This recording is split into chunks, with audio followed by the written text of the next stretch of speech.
आज का वीडियो बहुत ही स्पेशल होने वाला है। इन वाले सेंटेंस की स्टडी करेंगे। ये सेंटेंस इंग्लिश में बनाना बहुत ही सरल है। यदि यह क्लास आपने एक ही बार पूरी देख ली तो ये सेंटेंसेस बहुत ही आसानी से बनाना सीख जाओगे, पर क्लास पूरा देखोगे तभी फायदा मिलेगा। तो बिना समय गवाए वीडियो शुरू करते हैं।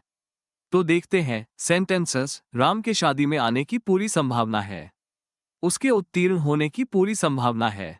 उसके इंदौर जाने की पूरी संभावना है। पेड़ गिरने की पूरी संभावना है। यहाँ पर इन वाक्य में किसी भी काम की होने की पूरी संभावना है, तो पूरी संभावना के लिए इंग्लिश में मोस्ट लाइकली का यूज कर ऐसे वाक्यों की इंग्लिश बनाएंगे, जैसे राम के शादी में आने की पूरी संभावना है। तो इसकी इंग्लिश बनेगी Ram is most likely to attend the wedding. उसके उत्तीर्ण होने की पूरी संभावना है। तो इसकी इंग्लिश बनेगी she is most likely to pass. उसके इंदौर जाने की पूरी संभावना है। तो इसको इंग्लिश में बनाएंगे he is most likely to go to Indore. पेड़ गिरने की पूरी संभावना है। तो इसको इंग्लिश में बनाएंगे the tree is most likely to fall. इस प्रकार पूरी संभावना के लिए मोस्ट लाइकली का प्रयोग कर और भी ऐसे वाक्यों की इंग्लिश बना सकते हैं। तो देखते नेक्स्ट। फिर भी वो इंदौर गया।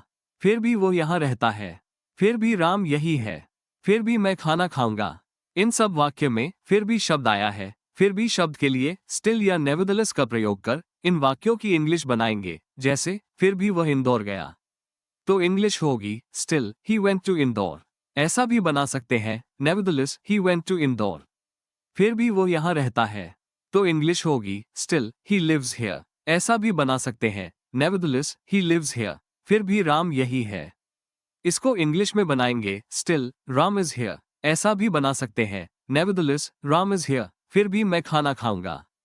इसको इंग्लिश में बनाएंगे स्टिल आई विल ईट। ऐसा भी बना सकते हैं nevertheless I will have food. इस प्रकार हम फिर भी के अर्थ के लिए इंग्लिश में स्टिल या नेवरदलेस का प्रयोग कर और भी ऐसे वाक्यों की इंग्लिश बना सकते हैं। तो देखते हैं नेक्स्ट। वो 1 महीने के अंदर घर बनवा लेगा। मैं 2 दिनों के अंदर आ जाऊंगा। वो 3 दिनों के अंदर यह काम कर लेगा।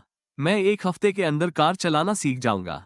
इन सब वाक्य में कोई भी काम किसी समय अवधि के अंदर होना पाया गया है, तो इस अंदर के लिए हम इंग्लिश में विद इन का प्रयोग कर ऐसे वाक्यों की इंग्लिश बनाएंगे, जैसे वो 1 महीने के अंदर घर बनवा लेगा।